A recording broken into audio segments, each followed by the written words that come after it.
ಕುಣಿಕೆಯಲ್ಲಿ ರಾಷ್ಟ್ರಪಿತ ಮಹಾತ್ಮ ಗಾಂಧೀಜಿ ಹಾಗೂ ಲಾಲ್ ಬಹದ್ದೂರ್ ಶಾಸ್ತ್ರೀಜಿಯವರ ಜಯಂತಿಯ ಈ ಕಾರ್ಯಕ್ರಮದ ವೇದಿಕೆಯ ಮೇಲೆ ಆಸೀನರಾಗಿರುವಂತಹ ನಮ್ಮ ಶಾಲೆಯ SDMC ಅಧ್ಯಕ್ಷರೇ, ನಮ್ಮ ಶಾಲೆಯ ಪ್ರಧಾನ ಮುಖ್ಯರು, ನನ್ನೆಲ್ಲ ಗುರು ವೃಂದವೇ ಹಾಗೂ ನಮ್ಮ ಅಡುಗೆ ಸಿಬ್ಬಂದಿಯವರೇ, ನನ್ನೆಲ್ಲ ಮುದ್ದು ಮಕ್ಕಳು, ನಿಮಗೆಲ್ಲರಿಗೂ ಗೊತ್ತಿರುವಂತೆ ಇವತ್ತು ನಾವು ಇಬ್ಬರು ಮಹಾನ್ ವ್ಯಕ್ತಿಗಳ ಜಯಂತಿಯನ್ನು ಮಾಡ್ತಾ ಇದ್ದೀವಿ. ಒಂದು ನಮ್ಮ ಸರ್ ಆಲ್ರೆಡಿ ಹೇಳಿದ್ರು, ಮಹಾತ್ಮ ಗಾಂಧೀಜಿಯವರು, ರಾಷ್ಟ್ರಪಿತ, ಈ ತರ ಬೇರೆ ಬೇರೆ ಹೆಸರುಗಳಿಂದ ಕರಿತೀವಿ. ನಿಮ್ಗೆ ಎಲ್ಲರಿಗೂ ಅವ್ರ ಬಗ್ಗೆ ಬಹಳ ಅಂದ್ರೆ ಬಹಳ ಪರಿಚಯ ಇದೆ. ನಾನು ಹಾಗಾಗಿ ಅವ್ರ ಬಗ್ಗೆ ಜಾಸ್ತಿ ಮಾತಾಡಕ್ ಹೋಗಲ್ಲ, ಯಾಕಂದ್ರೆ ಸರ್ ಆಲ್ರೆಡಿ ಮಾತಾಡೋ ವಿಷಯ. ನನ್ನ ಪಾರ್ಟಿ ಏನಂತಪ್ಪ ಅಂದ್ರೆ ಕೆಳಗಿನವ್ರು ಯಾರು, ನಮ್ಮ ಲಾಲ್ ಬಹದ್ದೂರ್ ಶಾಸ್ತ್ರಿ ಅವರು. ನೋಡ್ರಿ, ಲಾಲ್ ಬಹದ್ದೂರ್ ಶಾಸ್ತ್ರೀಜಿ ಅವರು ಗಾಂಧೀಜಿಯವರಿಂದ ಬಹಳ ಅಂದ್ರೆ ಬಹಳ ಪ್ರೇರಣೆ ಪಡ್ಕೊಂಡವ್ರು. ಗಾಂಧೀಜಿಯವರ ಜೊತೆಗೆ ಇವರು ಕೂಡ ಹಲವಾರು ಹೋರಾಟಗಳಲ್ಲಿ ಭಾಗವಹಿಸಿ ಜೈಲನ್ನ ಅನುಭವಿಸಿದವರು. ಅದರ ಜೊತೆಗೆ ಮುಂದೆ ಭಾರತ ಸ್ವತಂತ್ರ ಸಿಕ್ಕ ನಂತರ ನೆಹರು ಅವರ ನಂತರ ಭಾರತದ 2ನೇ ಪ್ರಧಾನಿ ಮಂತ್ರಿ ಆದವರು. ಜೊತೆಗೆ ಭಾರತಕ್ಕ ಪಾಕಿಸ್ತಾನದ ಜೊತೆಗೆ ಯುದ್ಧವನ್ನ ಮಾಡಿ ಭಾರತಕ್ಕೆ ಗೆಲುವನ್ನ ತಂದುಕೊಟ್ಟಂತಹ ಪ್ರಧಾನಮಂತ್ರಿಗಳು. ನೋಡ್ರಿ, ಅವ್ರು ನೋಡಕ ಅಗದಿ ಒಳ್ಳೆ ಇದ್ರು. ಅವರು ಒಂದ 4-5 ಕೋಟಿ ಮನುಷ್ಯರು ಅಷ್ಟು ಇದ್ರು ಸಹಿತ ಅವರಲ್ಲಿ ಏನಿತ್ತಪ್ಪ ಅಂತಂದ್ರ ದೃಢವಾದಂತಹ ಧೈರ್ಯ ಇತ್ತು.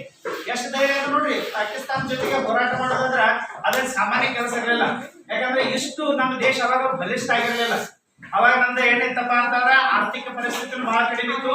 ಇನ್ನೊಂದು ಏನಂತಂದ್ರೆ ತಿನ್ನೋಕೆ ಸರಿಯಾಗಿ ಆಹಾರ ಸಿಗ್ತಾ ಇರಲಿಲ್ಲ. ಅವಾಗೆಲ್ಲ ಅಮೆರಿಕಾದಿಂದ ಗೋಧಿಯನ್ನ ತರಿಸ್ಕೊತಿದೀವಿ ನಾವು. ಈ ರೇಷನ್ದಾಗ ಗೋಧಿ ಕೊಟ್ಟಾರಲ್ಲ, ಹಂಗ ಅವಾಗೆಲ್ಲ ಏನ್ ಮಾಡ್ತಿದ್ರು ಅಂದ್ರೆ ಅಮೆರಿಕಾದಿಂದ ಗೋಧಿ ತರಿಸ್ಕೊತಿರ. ನಮ್ಮಲ್ಲಿ ಸಹಿತ ಅಷ್ಟ ತಿನ್ನೋಕೆ ಜನರಿಗೆ ಆಹಾರ ಇರಲಿಲ್ಲ.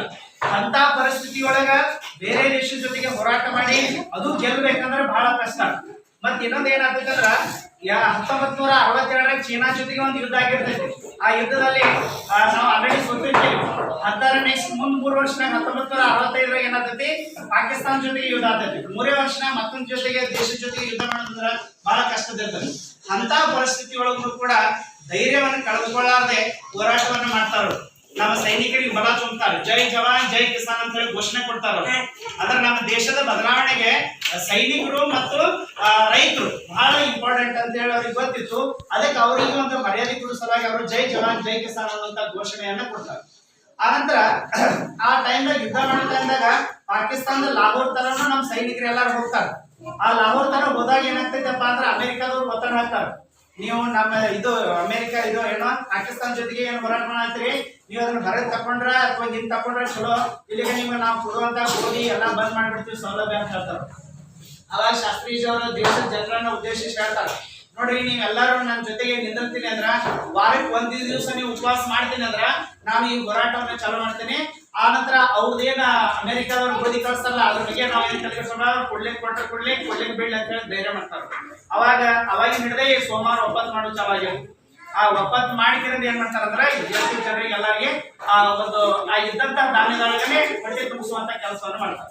ನೋಡಿ, ಹಿಂಗ ಒಬ್ಬ ನಾಯಕನಾದವನು ಇಡೀ ದೇಶವನ್ನ ಮುನ್ನಡೆಸ್ಕೊಂಡು ಹೋಗೋದೇನಿಲ್ಲ, ಅದು ಬಹಳ ದೊಡ್ಡ ಸಾಹಸದ ಕೆಲಸ. ಆನಂತರ ಆಗಿನ ಕಾಲದಾಗ ಏನಿತ್ತಪ್ಪ ಅಂತಂದ್ರೆ ಕಾಂಗ್ರೆಸ್ ಒಳಗನೆ ಸಾಕಷ್ಟು ಜನ ಪ್ರಭಾವಿ ನಾಯಕರಿದ್ರು.